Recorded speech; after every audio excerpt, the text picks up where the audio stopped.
In 1999, I was a freshman at Columbine High School. So we're walking up the dirt hill. We were kind of taken by two figures at the top of this hill, wondering what are we watching here?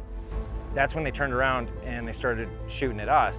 And I've got every student in this library on the floor. You better stay on the floor. I remember the shots being fired, the glass breaking behind me. No, how am I going to be able to get through this? Put his hand on my knee and said, "There's no easy way to tell you this, your kid's dead."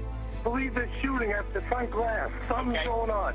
From the short 18 years that she lived, her legacy continues. It's Carol at Plant Canyon. We've got somebody with a gun. It becomes a new normal. Your universe gets a little smaller. Columbine was the first of its scale. Nobody was trained for that. Even the aftermath nobody knew what to do.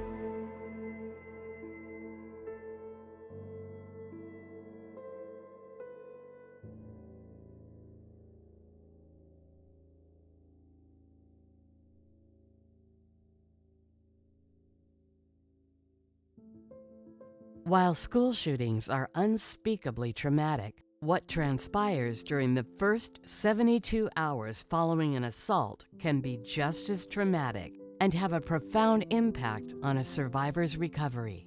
It's known as aftermath.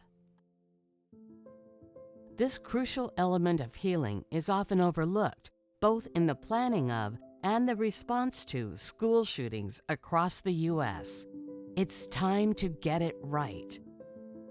Because not only does aftermath affect a surprising number of people, if mishandled, it can leave scars that last a lifetime, and for some, fighting for their lives all over again. The stories that follow are from victim families, survivors, first responders, and educators who are sharing their personal journey so that we may better learn the lessons of aftermath. But before we can appreciate their journey of recovery, we need to first understand what they are recovering from.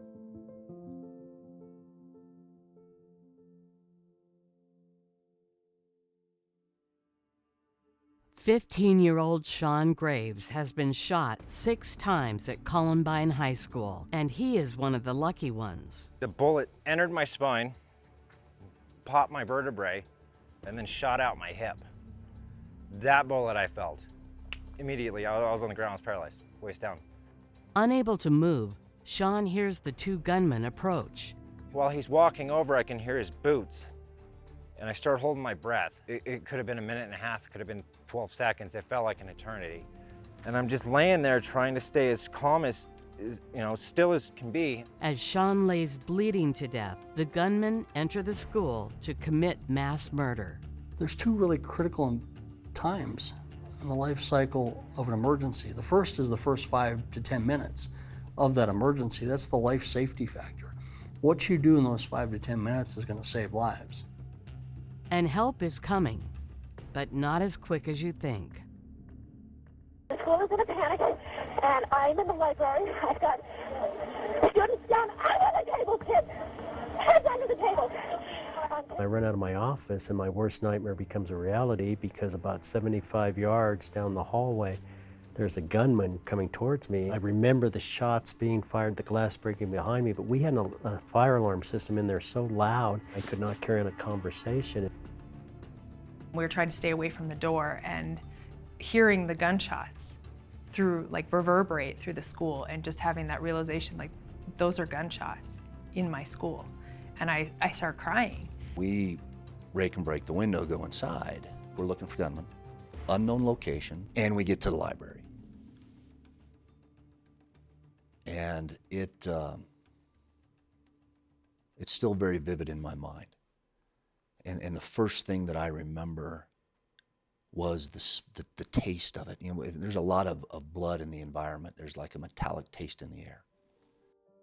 The eerily quiet library belies the unspeakable carnage. Police find multiple fatalities and the bodies of the 2 gunmen dead by their own hand. To think that kids were capable of doing that, I think it absolutely caught us off guard. As we walked out, they did take us right by the bodies of the students who had been shot outside. And I still don't think that the impact of what happened like hit me. I was still completely in shock. The assault is over, but the clock is ticking for the next 72 hours. The first step is to safely reunite parents with their children, and there's little room for error. We understand that the shooters and still many students, unfortunately, are probably still inside the school. There was some misinformation spread by the media that everyone that was still inside the school was dead. Somehow rumor spread that I was one of the victims. Unable to reach their daughter or anyone in charge, Heather's parents fear the worst. Their only source of information is the media. And here come more of them. Yes, absolutely. They saw me come out of the building on the news. And my mom said that she remembered what I was wearing that day. So that's how my dad knew to come get me. While frantic parents are directed to the makeshift reunification center, so is the SWAT team, fresh from the crime scene. I've been a SWAT officer since 1980, and this was clearly the most devastating and traumatic scene that I've ever seen. You had parents there that began to ask, you know, where's my child? Why are you here?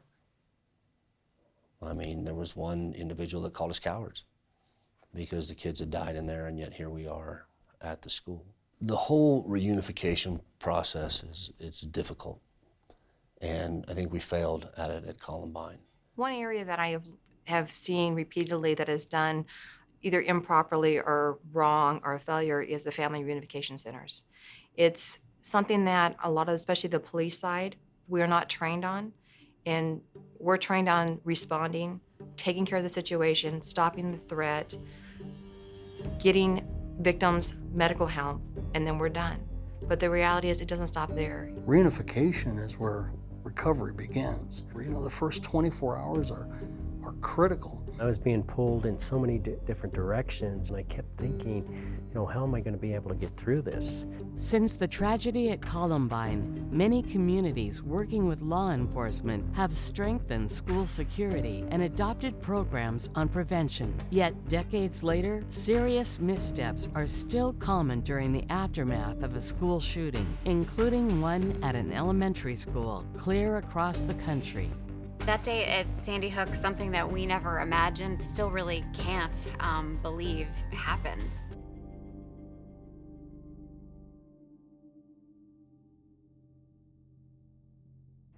It was a regular day. It was a Friday, in fact, close to the holidays. And, you know, I got my girls up and out the door to school, just like parents all across town were doing. It was cold that morning because it was December 14th.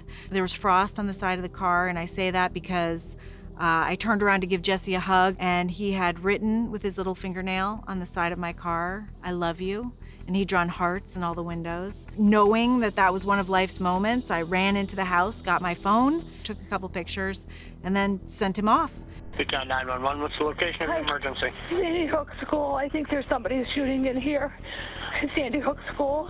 Okay, what makes you think that? Because somebody's got a gun. I saw a glimpse of somebody. They're running down the hallway. Okay. They're still running. They're still shooting. It was overwhelmed the moment I drove up, but it would only continue to get worse throughout the day. I saw a line of kids evacuating toward the firehouse. The amazing thing, though, about that line was that it was my second daughter and her class. So I remember, I think, probably breathing in my first full breath at that moment and running up to the line, connecting with her, and then sending her off with her class. I told her that I was going to head off and find her little sister's class, and then we would figure out what to do from there. I was nervous. I parked my car on the side of the road and just ran to the firehouse. So I'm going up to anybody in a uniform saying, you know, have you seen my son? His name's Jesse Lewis. But we weren't getting any kind of instruction about what was happening next. So it was really confusing, and I remember being very confused that I couldn't find any of our administrators anywhere, and it was actually kind of irritating to me. Now, are they running on the outside or the inside? I would say that was the outside. There's still shooting going on, please. All right, what about injuries at this time? I don't know of any injuries right now. I was just frustrated. And like, what information, please? Like, just tell me what's going on. How come nobody's saying it? Nobody's saying anything. There was a lot of misinformation kind of floating around, so it was a very traumatic place to be, for sure. As the hours tick by, the wall of silence only heightens the fears of parents still waiting for news. Many of them, parents of first graders.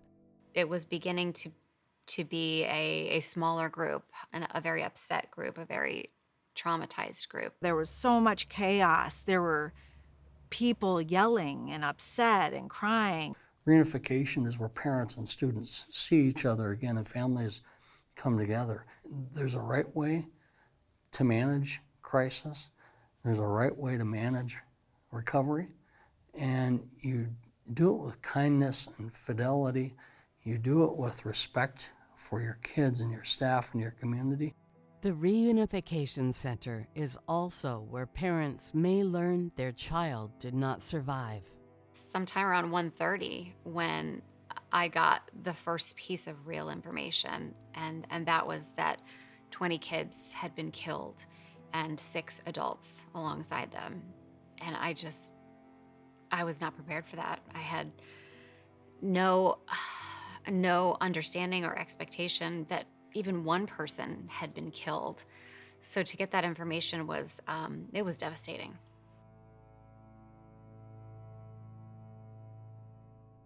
Death notification is something the survivor will always remember, and how that is delivered can impact them forever. It will impact them forever. At the moment that you tell a loved one that they have lost someone that's very important to them, right? They don't really hear much more that you have to say from that point.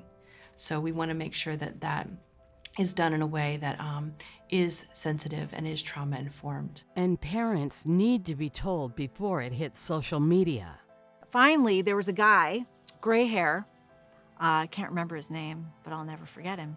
They came up, kneeled down in front of me, and said, put his hand on my knee and said, "There's no easy way to tell you this, your kid's dead." That guy was part of the riffraff that show up trying to insert themselves or help for potential clients, unfortunately. So then it was out. He's dead. And so I guess nobody knew what to do. What do you do after that, right? Right now I came to support everybody that unfortunately were not lucky as I am. And I am thankful that God protected my daughter and I'm able to hug her. The enormity of dealing with the aftermath of a mass casualty can overwhelm any well-meaning professional, and any misstep that re-traumatizes families can have a lasting effect on their long-term recovery. It doesn't have to be that way. Having a plan for recovery and understanding that it's not just going to stop after the shooter is gone and people are safe. It's a long-term recovery and response.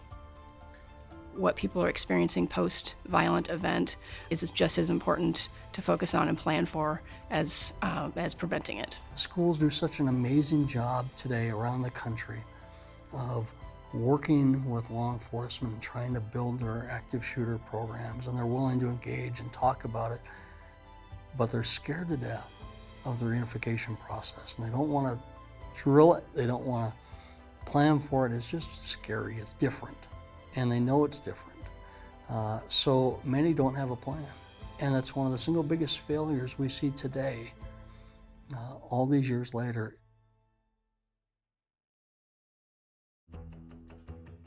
It is the deadliest school shooting in U.S. history. 33 fatalities, 17 injured. The victims include students and professors. I had learned about the shootings at Virginia Tech from the media outlets, and we drove down to Blacksburg on I-81 doing 90 miles an hour and there wasn't a cop car in sight. Joe's daughter Rima is a freshman at Virginia Tech, and he hasn't been able to reach her all day. The family heads to the reunification center at a campus hotel, where they will be isolated for the next 4 days. When we walked in the door, they asked why we were there. And our response was, we're looking for our daughter. And they said, we don't know where she is, but we do have 3 places you can call to ask whether she's in a hospital or at the morgue. And they handed us a piece of paper with 3 numbers on them, and they did not bring in the experts to help, the crisis response experts to assist. With the FBI, victim specialists have been trained via a national model in an effort to deliver death notifications with the most compassion and thoughtfulness that we can to a family that's going to get the news that their loved one is deceased. You know that you are getting ready to meet a family on one of the worst days of their lives and give them some information it's not easy to get. Psychological first aid could have made all the difference for the Samaha family. A stranger approaches us, a young man wearing a black shirt, black pants. I remember this vividly. And he approached me and he said, "I'm sorry to tell you Rima didn't make it." And I said, "Who are you?"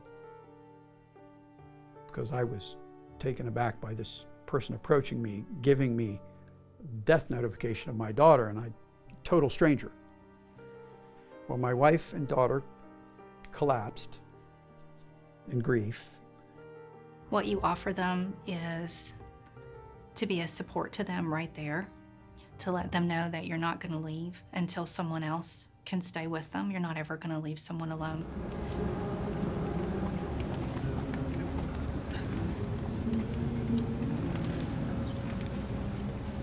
Part of the recovery process is actually communicating with others that have experienced the similar tragedy, to open up and talk to each other. They brought folks from the administration, they brought folks from the counseling center. These were their colleagues that were killed too. They were just as traumatized as we were. So that was a bad mix. That was not a healthy mix. It was the traumatized trying to help the traumatized. If you were the institutional victim of a crime, it may not be, it will not be appropriate for you to be the service provider. If administrators who hid under their desks during a lockdown are then tasked with providing services and they have to take in other people's anger and heartbreak, then they don't have a chance for recovery on their own. Getting the right players involved with defined roles is crucial to effectively managing the crisis. The right players being law enforcement, school administrators, and mental health practitioners. Having a strong crisis mental health team that understands the need for emotional support in a school environment for our kids and our staff, that's really the important piece. They're true partners in the work of school safety. You can't do it in isolation. Schools should be places of safety and sanctuary and learning. When that sanctuary is violated, the impact is felt in every American classroom and every American community. Today, our nation grieves with those who have lost loved ones at Virginia Tech. I'll be honest with you, I felt we were comforting them rather than them comforting us.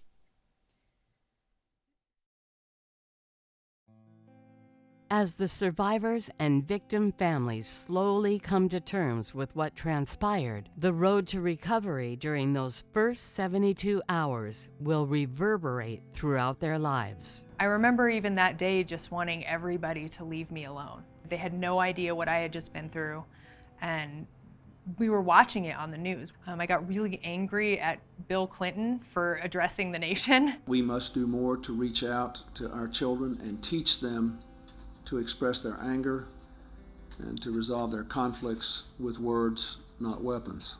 I just was really mad at him for like, how dare you talk about this? You have no idea. Not sleeping is normal. Feeling anxious is normal. Maybe being angry is normal. We see different behaviors occurring from our kids. You know, we see kids that start indulging in some self-harming behavior. They believe that, you know, tomorrow may not be here, so I need to live for today. For Sean Graves, it was living for the day that he would walk again. I was in like a 12-hour surgery the first round, and then it was a 14-hour surgery the second round. Because of my injuries, I was a T12 incomplete, which meant I had a colostomy bag. Starting yesterday morning, I could stand up without braces and lock my knees. For some, the wounds may be physical, others psychological. For a lot of folks after this type of traumatic event, there's a searching for answers that sometimes may never come, especially if the shooter committed suicide. Experts believe, at this stage of recovery, that trauma-informed practitioners are a necessity, and assigning a police liaison can be the key to healing. The respect, the care that we were, given by the law enforcement community was exceptional. It was well above and beyond anything that we ever would have expected, and it was an important part of the recovery process for us. Everyone recovers at their own rate, and it is really hard to predict what people will need and when they will need it. What's important is to get information out early about normal trauma response so people don't feel like they're going crazy, or they don't try to hide it, or they don't try to tough it out, because the services will go away over time. And so it's important for folks to get help as early as they can. And you have a finite amount of time to do it, to win back your school, win back your community, before that long-term impact happens. Trauma is treatable. Exposure to a traumatic event does not have to define who you are for the rest of your life, but we need to get more accessibility to services to prevent those negative long-term outcomes and to really help individuals become productive citizens. And the cost of untreated trauma is profound. A traumatic event is like a stone cast into still water, impacting everything in its path. What we know about mass violence is that it really tears the fabric of the community. It, of course, impacts the victims and the survivors in horrible ways, but it also changes a whole community's sense of safety and security. We'll always care. It's our community. It happened to all of us. It's been eye-opening to learn that tragedies like this, they affect so many people in so many different ways, and that, we all have a responsibility to one another. School shootings can affect teachers who've lost students and colleagues, and first responders who've witnessed the carnage, even EMS and medical staff. Often, their suffering is overlooked. Sometimes that's the forgotten majority.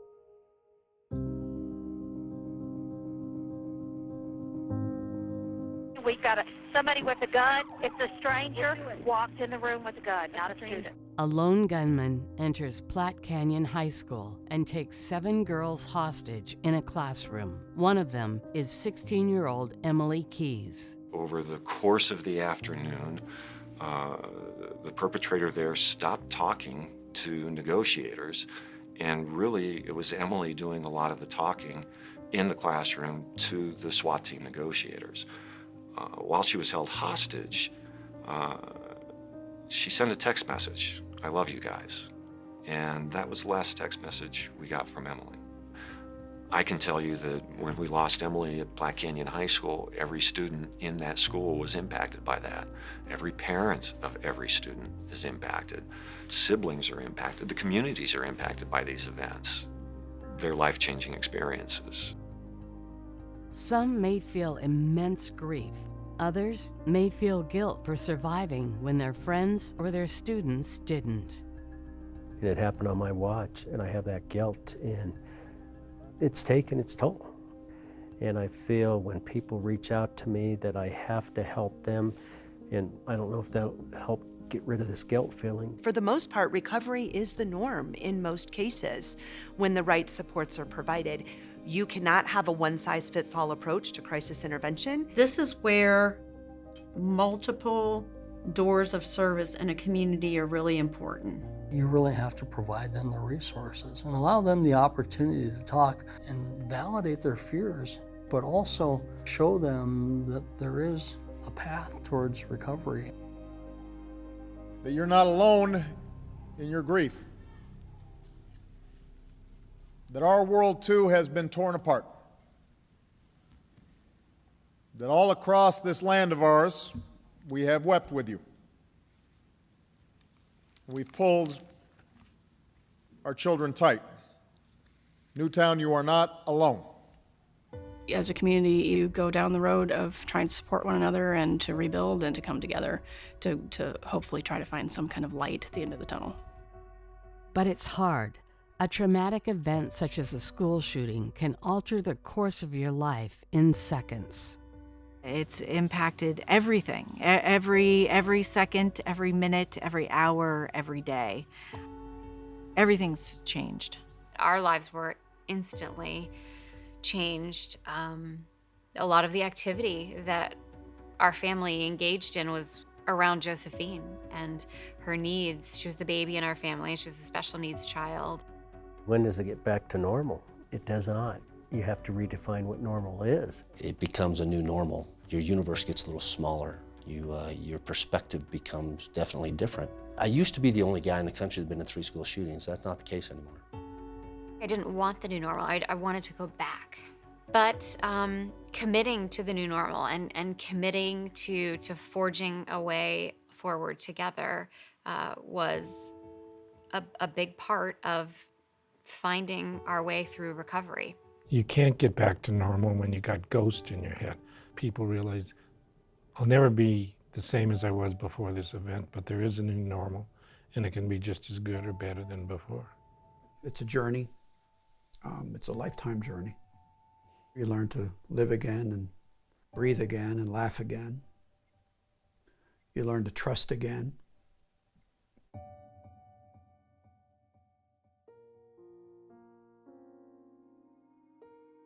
Survivors, victims' families, first responders, and teachers have learned firsthand you can heal from a school shooting, but it could take a lifetime. It's a marathon and not a sprint, and you're not going to wake up some morning and everything's going to be fine. There's no moment where it's done. There's no date on the calendar where you can say, I've survived, I've beat it. It is a process, and I believe very firmly that it is a lifelong process. A process that many don't realize they're struggling with until something triggers a memory, even years later. I always felt like my experience was like not valid. Like I didn't lose a loved one, or I wasn't physically injured. So I spent years and years minimizing my trauma. I enrolled at a local community college and I struggled. One day when I was in class, they did a fire drill and I hadn't heard the fire alarm since that day at Columbine. I just started crying. Like, it's the first time I can ever really remember being completely blindsided by a trigger, and I couldn't control it. And I felt ridiculous. Nobody in my class knew what I had been through, so I just looked like some person who had lost their mind.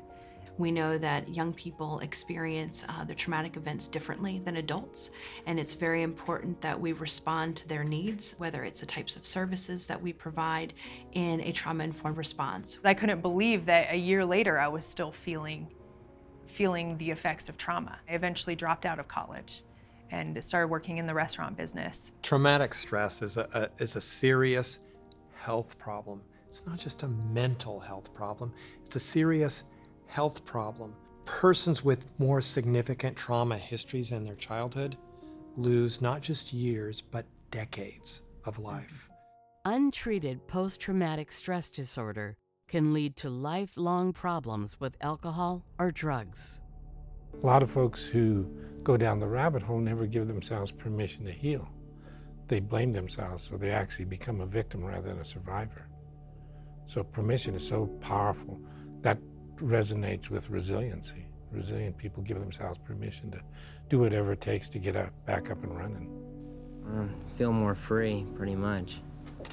I'm starting to be able to make my own decisions again like I have before. Even after multiple surgeries and a diagnosis of PTSD, Sean Graves achieved his goal of walking at his graduation from Columbine High School. Sean Thomas Graves. It was nerve-wracking for me to walk across the stage at my graduation. I had a little mantra in my head, it was don't trip. And that's all I kept repeating to myself all the way across the stage. I don't like tripping in front of people. It makes me feel like I'm weaker than I really am.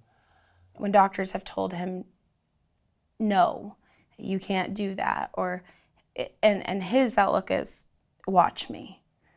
And that's why he is where he is today.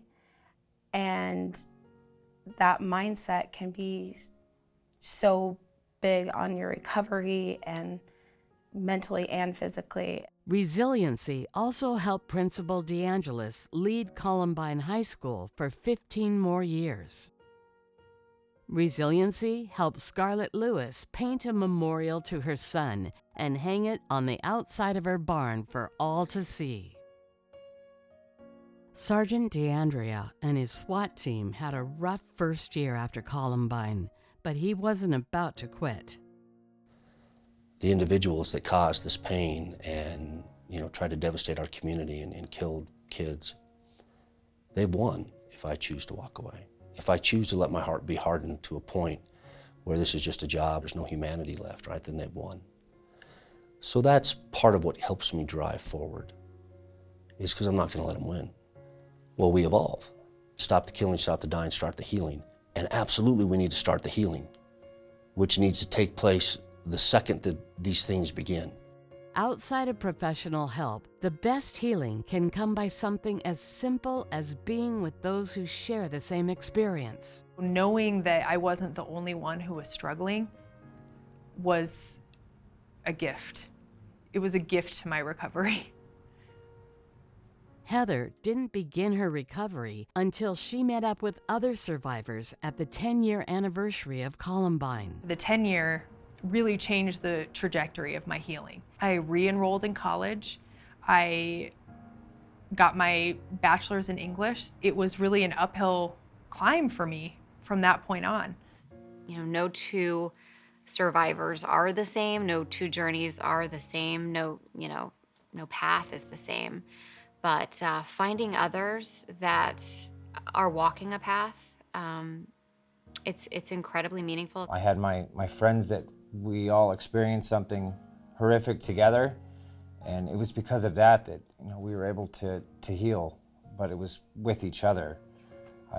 To do it on our own, it wouldn't have come out the same. I wouldn't be the person that I am today if it wasn't for that. A husband now, and the father of a young child, Sean wants to give back to others. For whatever reason that I'm still here and I've gone through this, or I've experienced this, or I continue to go through this, if I can just reach out and help one person, then it's all worth it. Many of the victims' families turn their grief into advocacy to help fix the problems they encountered during aftermath. Because I think if Jesse had the courage at 6 years old to save first grade classmates, that I certainly can have the courage to be part of the solution, to talk about it, to spread a message. I'm talking about social and emotional learning. I'm talking about teaching kids how to connect in healthy and meaningful ways. Josephine was and remains the light of our lives. I would say that about our family, and I would say that about our mission, Safe and Sound Schools. At Safe and Sound, our mission takes us from prevention through response and all the way through recovery.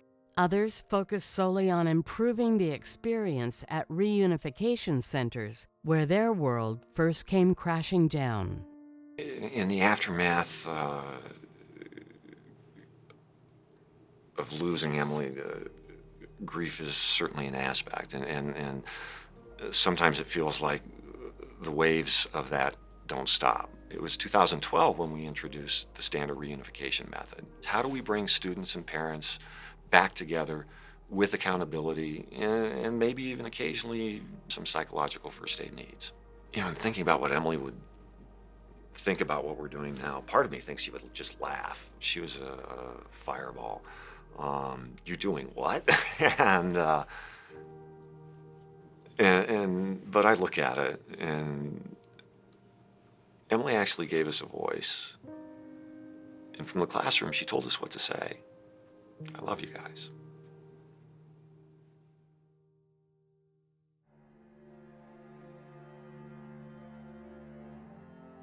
If you would have asked me 20 years ago, could a Columbine happen at Columbine, I would have said, no, it happens at every other community. But I think what we've learned on any given day can happen. And so we need to prepare and be more proactive than reactive. The most urgent warning from experts today is that communities, schools, and law enforcement must plan now. Plan for prevention, for school safety, but also plan for the aftermath. So there's something that I think everybody needs to understand, and I hear this from schools all over the country. Immediately following tragedy, we didn't know who to call. We didn't know what to do. And there's help out there, and there's a lot of hope out there with you and for you. You're never on your own, you're never all alone. You do have support, you've got help. I think what Columbine represents is hope. Columbine is really that guiding light to show that there is hope after a major event happens in your community.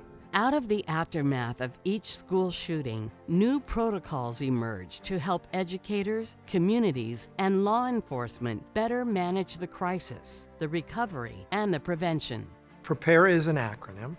It stands for Prevent and Prepare, Reaffirm, Evaluate, Provide and Respond, and Examine. The PREPARE program focuses on prevention, skilled managed response to the crisis, and appropriate psychological response during aftermath. So what the PREPARE model does is really empowers, and it provides specific training and a skill set that the school-employed mental health professionals and any of those that really serve on a multidisciplinary crisis team have to provide not only the short-term but those long-term supports. Okay, so we just got notified. The Salem-Keizer School District, a highly diverse and low-income community in Oregon, has their own emergency operations system. They focus on the physical as well as the psychological safety of the students and use intervention to help prevent violent students from reaching a boiling point. The Salem-Keizer model is to capture kids in certain circumstances that would suggest that they're leading or headed towards violent aggression, and intervene early, and uses positive behavior shaping and positive incentives rather than punitive measures to help bring kids back in and help them become better citizens. Our goal is to include guardians and parents and the community in any way we can. We believe that it's better to have people detectors over metal detectors. And this is everyone: custodians, bus drivers, teachers, administrators, instructional assistants. Everyone is an educator. A successful addition to the Salem-Keizer school structure is security field specialists who keep tabs on students throughout the day, every day. So as much as we're observe, monitor, report, we're checking locked doors, we're doing all that tangible stuff, we're also really involved in managing students and interacting with students, and the ability to engage and build positive relationships with students. In the years since they've created this program, school-related violence at Salem-Keizer has dropped dramatically. For school safety, you have to focus on external as well as internal safety measures. The Jesse Lewis Choose Love movement focuses on social emotional learning and is being taught in all 50 states and was adopted statewide in New Hampshire. Social emotional learning is lessons in the classroom, really, but they're really lessons for humans and how to have healthy relationships, how to manage our emotions, how to be resilient, how to make responsible decisions, how to be aware of what we're thinking, and how what we think and do affects others. It's pretty simple, and I say 100% that it would have prevented Jesse's murder.